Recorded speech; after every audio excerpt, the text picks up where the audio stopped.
Hello everyone, welcome to Amrita IAS monthly current affairs series, and we're starting with the part 2 of economy. In the part 1 we have specifically seen one important concept, that is dollar swap agreement, right? So remember that currency swap agreement can come into the news because 2 to 3 currency swap agreement we have taken place within 1 year. So starting with the first one, that is market intervention scheme. Not very new scheme, it's an old scheme, but it is in the news, especially time of the corona pandemic and the idea of the food security. So the market intervention scheme, basically it takes into being when the state requests the central government. Okay, so when it requests, when the perishable commodities are facing the market distress sale, okay, and when their cost of production is falling below, what is the criteria they have decided? Around 10%. If it decreases to the price level from the previous year, they will intervene in the market. Okay, so when they intervene in the market, obviously they will suffer some loss. So when they suffer some loss, this loss will be half borne by the central government, half by the state government. So this is the full idea of the market intervention scheme, in which no funds are provided to the state government. Only the loss that is incurred is provided to the state government. Okay, so it is started by operated by the Department of Agriculture and Cooperation is implementing this scheme. Okay, invoked by state when it is willing to bear the loss of the procurement, with the remainder being borne by the center. So it will be procured at a market intervention price, with procured by NAFED as a central agency. Other agencies can also do it if designated by the state government. Area of operation is restricted only to the concerned state. So commodities, if you see, apples, garlics, oranges, grapes, mushroom, black pepper, pineapple, ginger, red chili, just to give you an indicative list. So these sort of commodities which are perishable and which are facing a market distress sale are covered under this particular scheme. Funds are not allocated to the states, only central share of losses are sent to the states, right? So this is market intervention scheme. Very important next scheme is open market sales scheme. I think one question has been asked as well. So what is open market sales scheme? Now just FCI, we have discussed FCI in detail, that is Food Corporation of India. It procures a lot of food stuff, right? So it has a lot of food stuff with itself. So when FCI, so what does FCI, how FCI gives basically the food gains? FCI has a lot of buffer stocks. It uses buffer stock for PDS.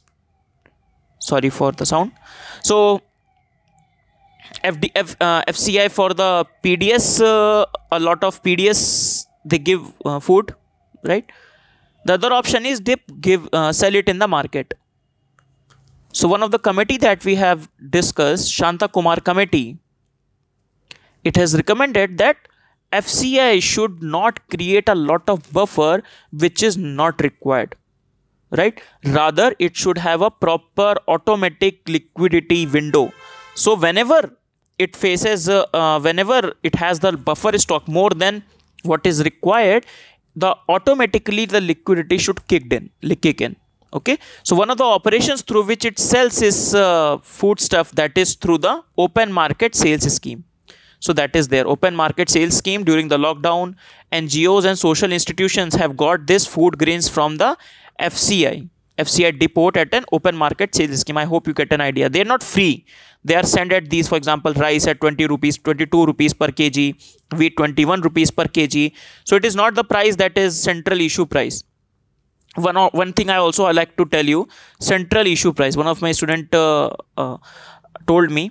So central issue price, just because I mistaken it. So central issue price is basically what I told. So it is the price at which center decides that the food will be sold to the people. Okay, so that is central issue price I told, and that is wrong. Central issue price is the price center gives the price to the state, at which the center gives the crops to the state. Finally, it is the state's prerogative to sell it to the people. Now the states can also give more subsidies beyond it. Okay, so central issue price is not that. Central issue price is this. I've clarified it. I will clarify it again in the governance video, because that was a governance where I have discussed this. Okay, but we are discussing this pricing only, that is why I wanted to highlight it. So more or less state pass on this price only. States do not do a lot of filtration, and that is why the confusion was there. So on my end I have finished, I have just clarified it. Okay, so open market sales scheme we have discussed. So far state governments have registered bulk user for this flour mill, have allowed to do so, right? So the bulk users take it, but now these NGOs and the social institutions are also taking up this rice and wheat from these FCI depots. Next is certificate of origin. Very easy. What is certificate of origin? Certificate of origin in the context of the import and exports. Okay, so from where a particular assignment is coming in. Okay, so for that there should be a certificate of origin. Okay, so from where it is originating, from which country it is originating. So for example, one country we have this foreign trade agreement, and the one country we do not have foreign trade agreement. So there has to be a certificate of origin so as to see which countries from where it belongs to. If it belongs to the country we are having FTA, then they will get less duties or no duty. But if it belongs to the non-FTA country, they will attract some duty. So for that we need to have a certificate of origin. Why it is in the news? Because Ministry of Commerce Industry have decided an online platform for the issuance of the certificate of origin. So it's an important international trade document that certifies that a good in a particular export shipment are wholly obtained, manufactured, processed in a particular country. Achha, it is very interesting with respect to China also, because China many a times want to export something to India. For example, it does not import something to India directly. It goes through, for example, Nepal, it goes through Thailand. Many of these practices have been found out. China does not like Vietnam, or Vietnam does not like China, I should say. So through Thailand, then Thailand to India, something like that, or through Nepal, then Nepal to India. So in that scenario also the certificate of origin is important. So they declare the nationality and the content of the product, as well as the declaration by the exporter to satisfy the custom or the trade requirement. Not very important. Is important to claim all the duty concessions, as I have discussed, FTAs and all. Okay, so two types of it: preferential, non-preferential. Preferential to those whom we have the preferential trade agreements, PTA or FTAs or custom union or something like that. Okay, right, not very important, but if this comes, then this belongs to this certificate of origin, to the import export idea.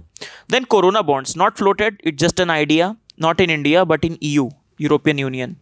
So what some countries of European Union have suggested, that we need to have a corona bonds, that is some some joint debts that EU will take on its own. That will not be an country centric, but EU will take on its own. That means the funds will go to obviously the individual member, Italy, Greece and like that, but the debt liability will go on the whole EU itself. They say it is incumbent upon the EU nations to help itself. Okay, so basically EU country says that some countries in the EU says that this debt instruments will be paid by all the nations, but will be used by the specific countries. And now there you can see the problem as well, why it will not be materialized.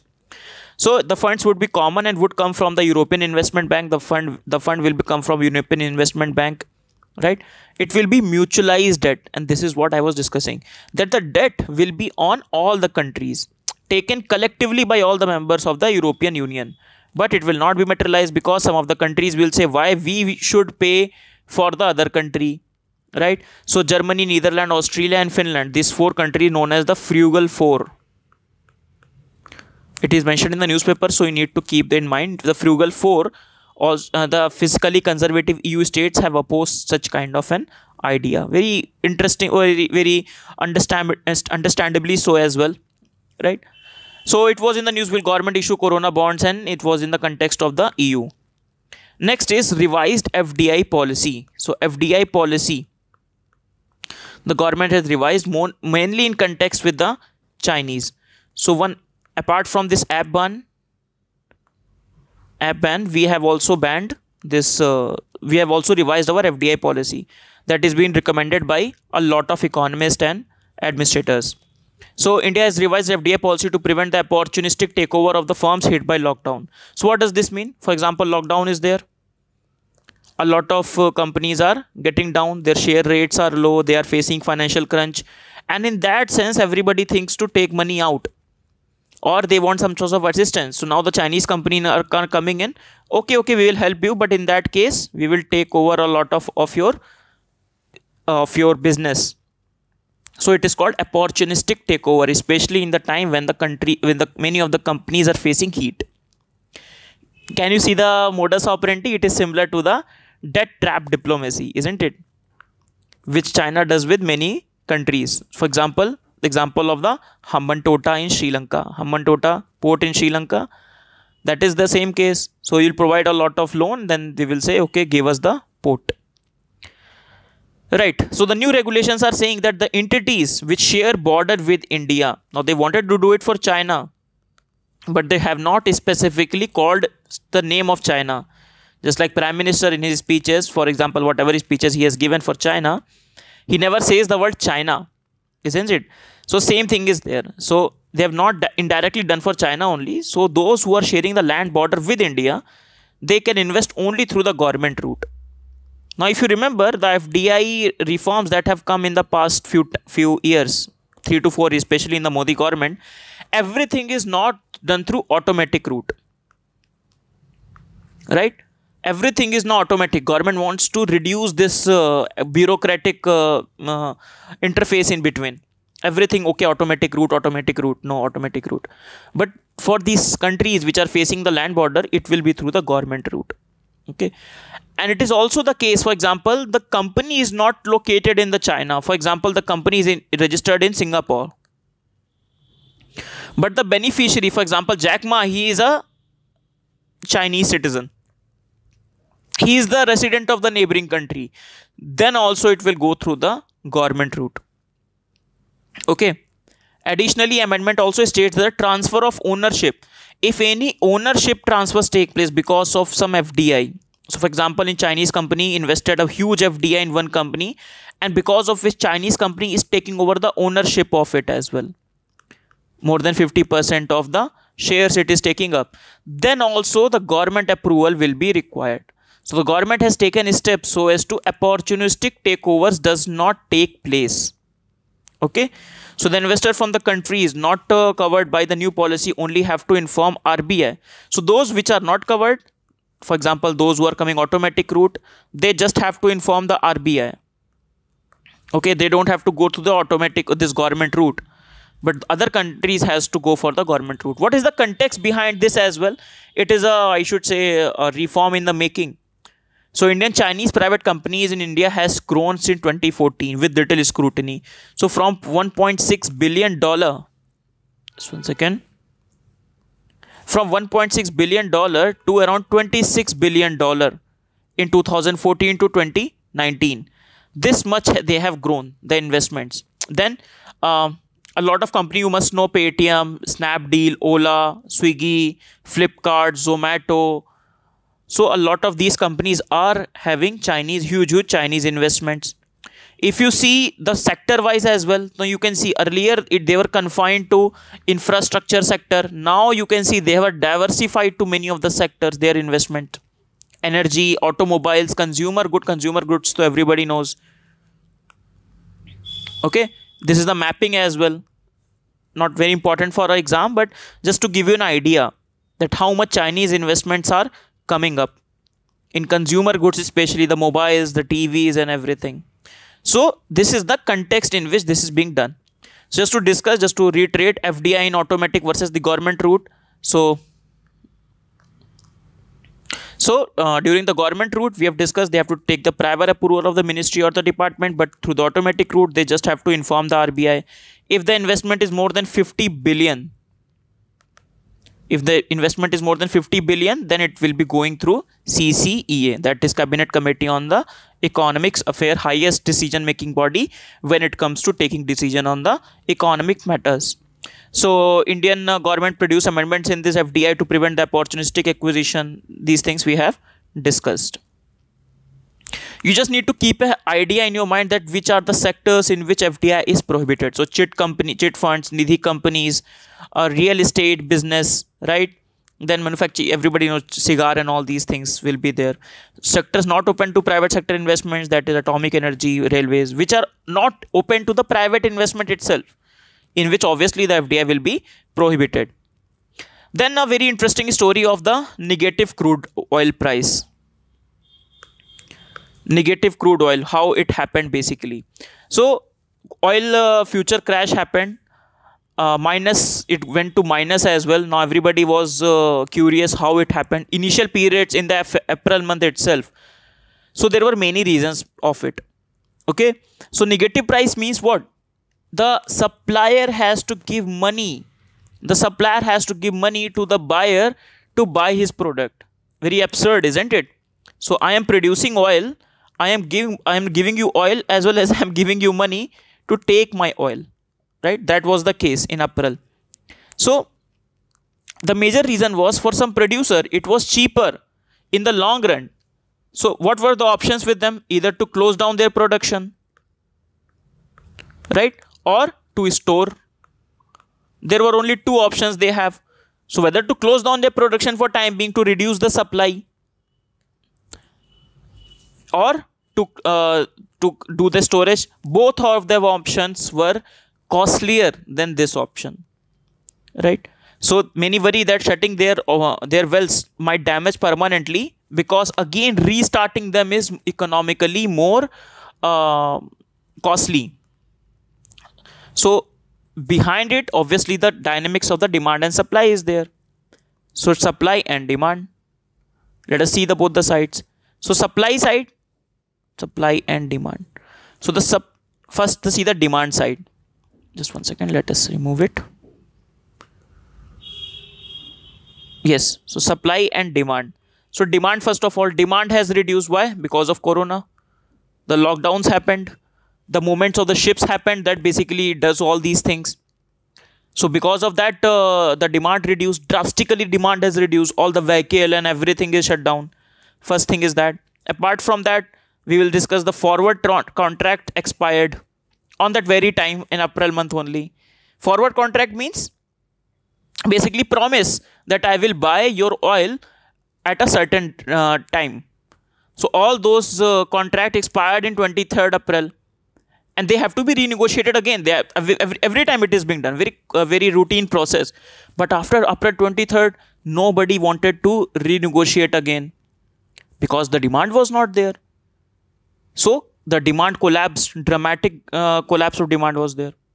Then when it comes to supply, supply was not reduced. Why?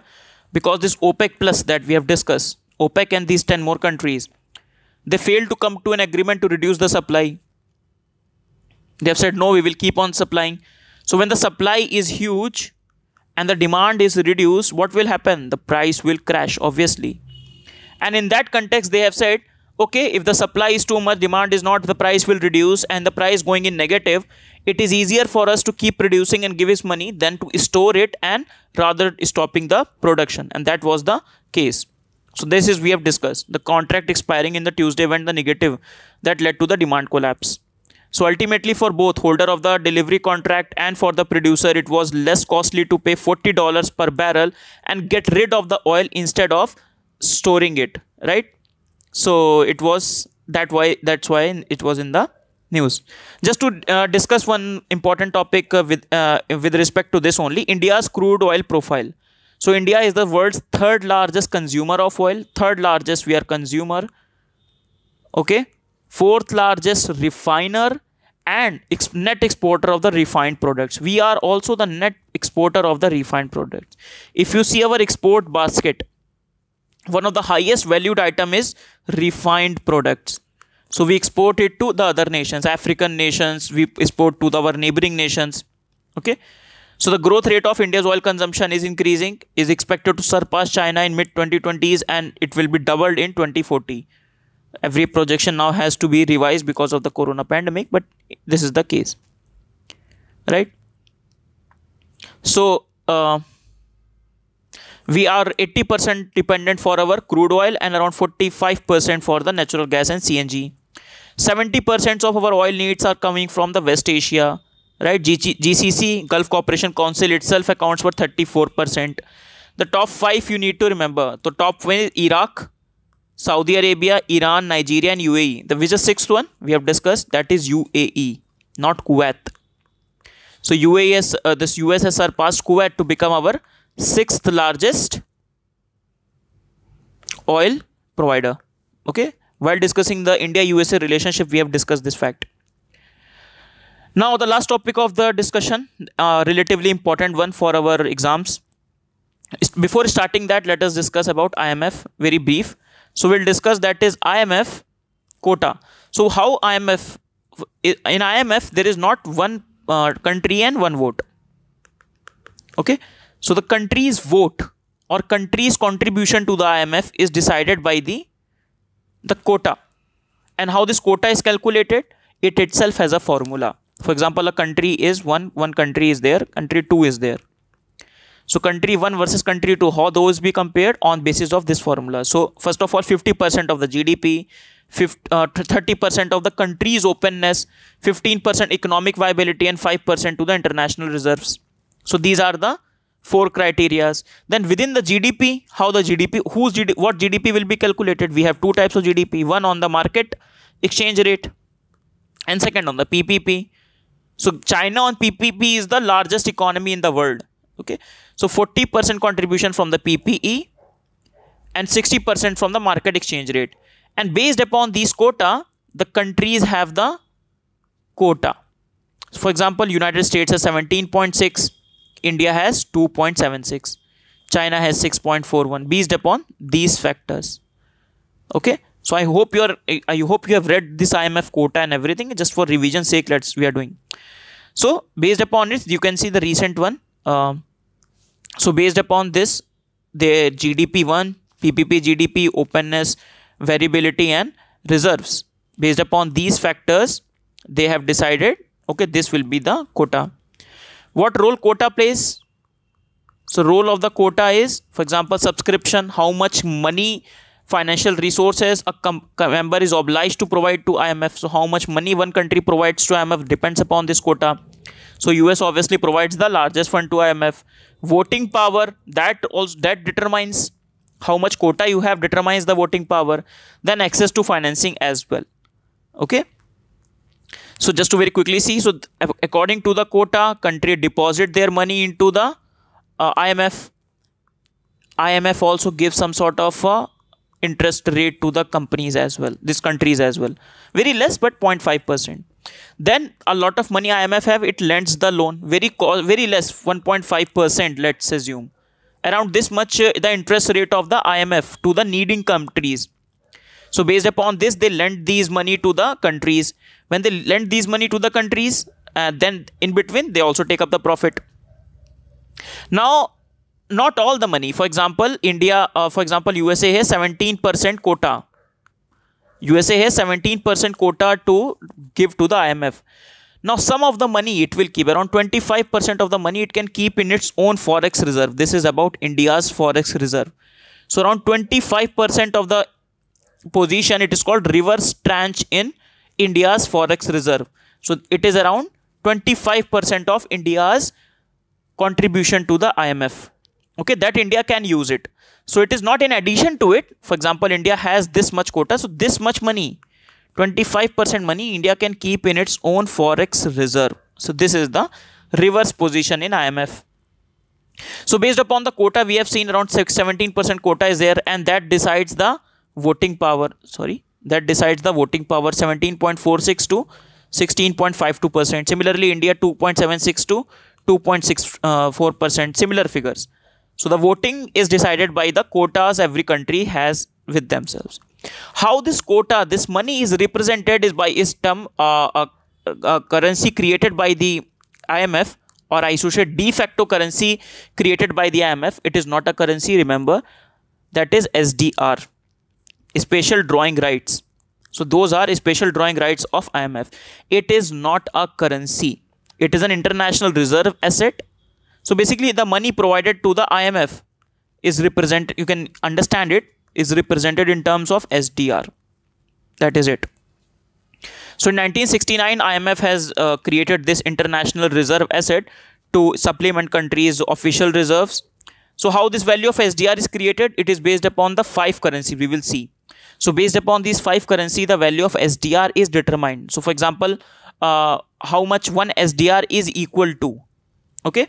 Then SDR, as we have discussed, is not a currency, not a claim on IMF, but it is a potential claim on the freely usable currency of IMF member.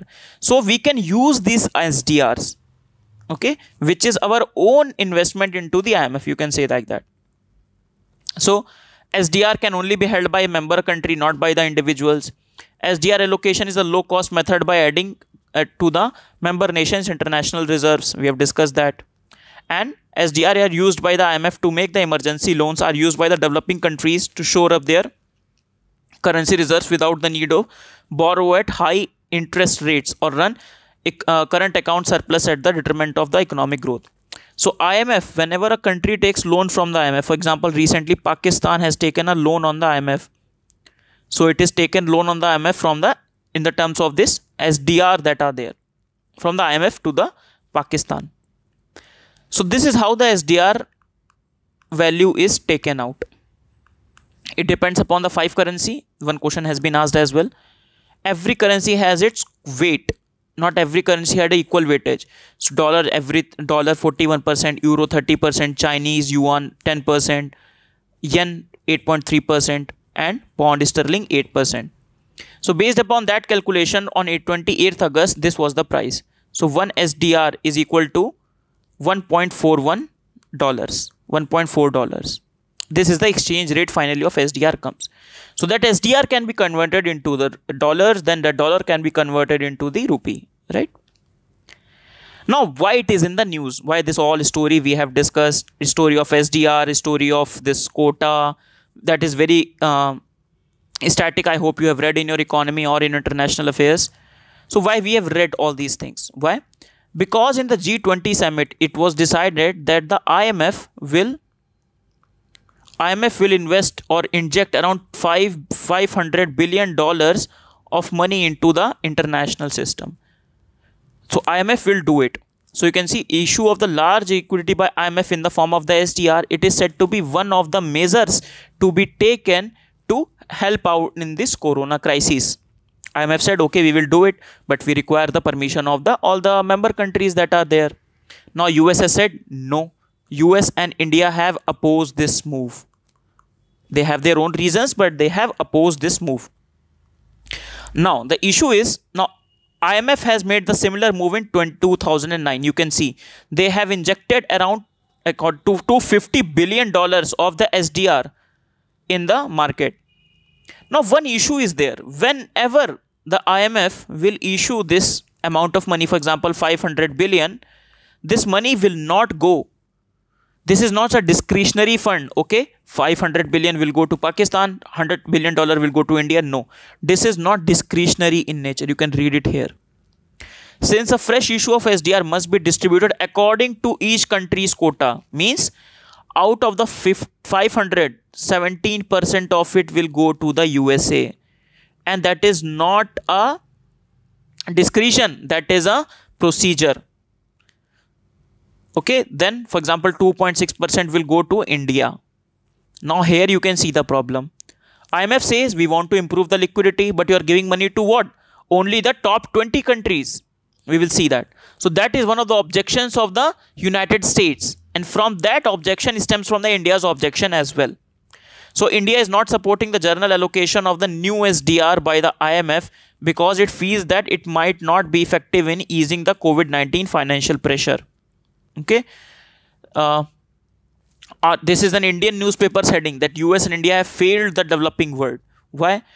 The other side, 2 arguments are there. One is pro SDR and second is anti-SDR. Anti-SDR camp is India and USA.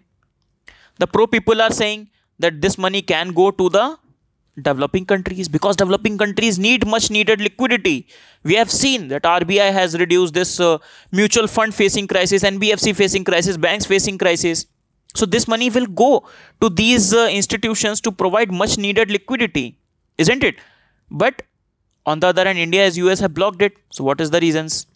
So US has said that 70% of the fund that will be created will go only to the G20 countries, and these G20 countries do not need that sort of assistance. Only the 3% will go to the low income countries. So what will be the benefit out of it? Only the benefit will go to these high income countries which do not need that kind of an assistance. Next, according to India, India says that in the current context of the illiquidity and flights to cash, efficacy is not certain. Then they say that these funds will be used for extraneous purposes. They say that this fund that will be released to, for example, 6% of the $5 billion will be released to China, and they will use this fund for BRI. They will use this fund for terrorism. So India is saying that this money should not be released. This money will be used for the extraneous purpose. This will not be used to fight the COVID-19. Okay, so India says that IMF liquidity boost may have costly side effects. Similarly, US opposed the liquidity boost. 70% of the fund, as we have discussed, will go to the this G20 countries. Right? Okay then. So just to highlight, so this is the final case. So the move that has been blocked. So just to discuss the IMF governance structure, how this takes place. So a group of countries, 189 countries part of IMF, they gave representation in the form of board of governor. So they meet annually. So our governor of RBI goes there. They create an executive board, odd elected director. Earlier there were 9 plus 5. 5 were appointed, but now everyone is elected. That is one of the reforms that have come up in IMF in the recent years. They perform the day-to-day function. So you can see them as a parliament.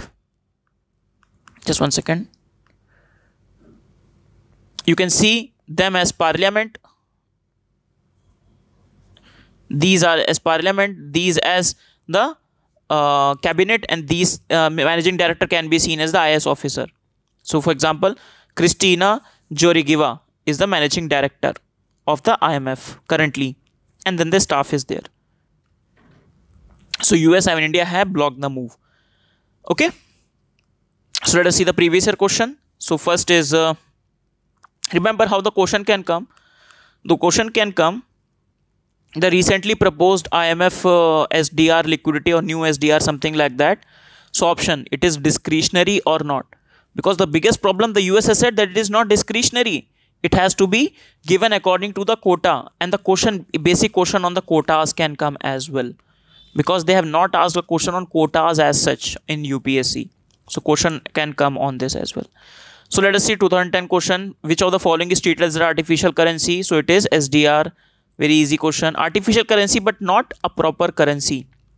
Then which of the following currency have been proposed to be added to the basket of IMF SDR? It is 2016.